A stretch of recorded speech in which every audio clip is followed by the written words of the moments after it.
merayap di permukaan vertikal. Bulu-bulu halus tersebut berfungsi sebagai lem yang mampu berjalan menahan tekanan gravitasi yang membuat cicak tidak terjatuh. Cicak banyak ditemukan merayap di dinding dan langit-langit rumah. Terkadang dia turun ke meja makan dan masuk ke wadah makanan. Terlihat menjijikan bagi banyak orang. Ternyata cicak memiliki bahaya yang tidak boleh diremehkan. Tahi atau kotoran cicak terkandung bakteri salmonella yang bila masuk ke tubuh manusia bisa menyebabkan demam, diare, dan kejang pada bagian perut. Bisa kita bayangkan saat cicak buang kotoran dari langit-langit rumah lalu jatuh ke lantai, baju atau badan kita, atau jatuh ke makanan, tentu sangat bahaya. Di situs Dokter Sehat dijelaskan salah satu jenis bakteri yang ditemui di dalam tubuh cicak adalah Escherichia coli atau E. coli. Bakteri E. coli dikenal luas sebagai salah satu penyebab utama sakit perut atau gangguan pencernaan lainnya. Karena alasan inilah, ada baiknya kita memastikan bahwa lauk atau makanan yang akan kita konsumsi ditutup dengan tudung saji dengan rapat sehingga tidak akan mudah dimasuki oleh cicak. Hendaknya, sendok nasi juga sebaiknya tidak diletakkan dengan sembarangan agar tidak mudah disentuh oleh cicak sehingga tidak akan mudah terkontaminasi bakteri E. coli yang berbahaya. Sejumlah ulama menerangkan bahwa cicak memiliki racun cukup berbahaya, lebih-lebih jika dia menjelati makanan dan minuman, lalu memuntahkan racunnya padanya. Maka cicak disifati sebagai hewan perusak makanan dan menimbulkan bahaya. Karenanya, cicak disifati sebagai binatang pengganggu dan berbahaya seperti tikus, ular, dan kalajengking. Cicak masuk pada ujian madarat di samping ujian keimanan. Ya, ada madarat. Bukankah ketika cicak datang menandakan bahwa banyak kotoran yang ada di situ? Ada bakteri E. coli yang dia bawa. Ada kotoran-kotoran yang ada di sekitarnya.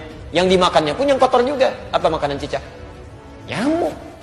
Nyamuk. Jadi ini menandakan bahwa ketika cicak hadir itu dia diciptakan oleh Allah, bukan diciptakan untuk dibunuh. Diciptakan untuk menandakan ada madarat di sekitaran itu dengan kotoran-kotoran.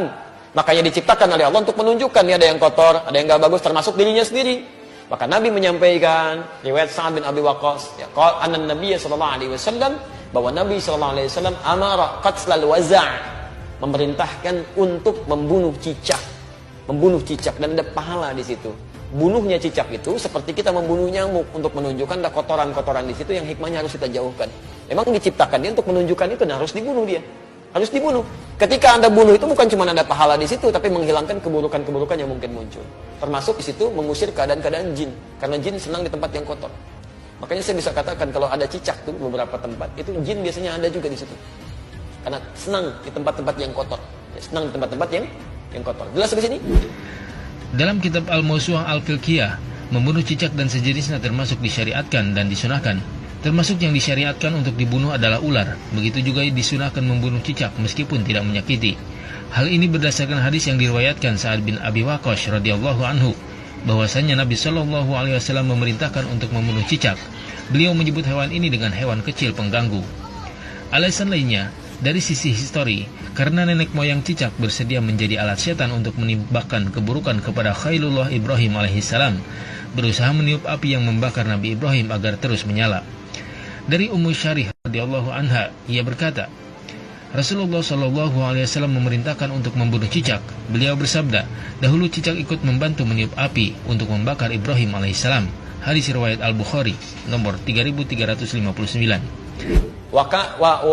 Wasamma bi fuwaisiqa, dan Nabi menyebutnya dengan hewan fasik kecil. Hewan fasik kecil. Selain membawa kotoran, dia pernah juga meniup-niup api yang sedang membakar Nabi Ibrahim supaya semakin menyala. Ya, diharapkan menjadi dingin dan teduh, ini malah ditiup-tiup oleh hewan ini. Makanya ketika Anda membunuhnya, bukan cuma menghilangkan kotoran, tapi plus ada pahala di situ. Pahalanya di situ dengan sekali pukul ada 100 kebaikan, ya kan? Berdasarkan hadis riwayat Al-Bukhari dari Ummu Syuraik, nomor hadis 3359. Dan terbunuhnya cicak itu menghadirkan bagusnya kebaikan-kebaikan dengan menghilangkan kotoran yang ada di dalamnya. Jelas di sini? Cicak salah berpihak sehingga menyebabkan dirinya mendapat predikat buruk. Ia membantu setan, Masya Allah, untuk mencelakakan wali Allah. Tentunya di samping itu, cicak binatang pengganggu dan menyimpan bahaya bagi manusia. UAS sudah mengambil sikap dan keberpihakan dengan terbuka. Karena itu jangan sampai kita seperti cicak yang karena kesalahannya dalam berpihak ia dihukum oleh Allah Azza wa Jalla. Tulis Ustaz Fuaz Al-Hazimi di akun Facebooknya. Wallahu a'lam.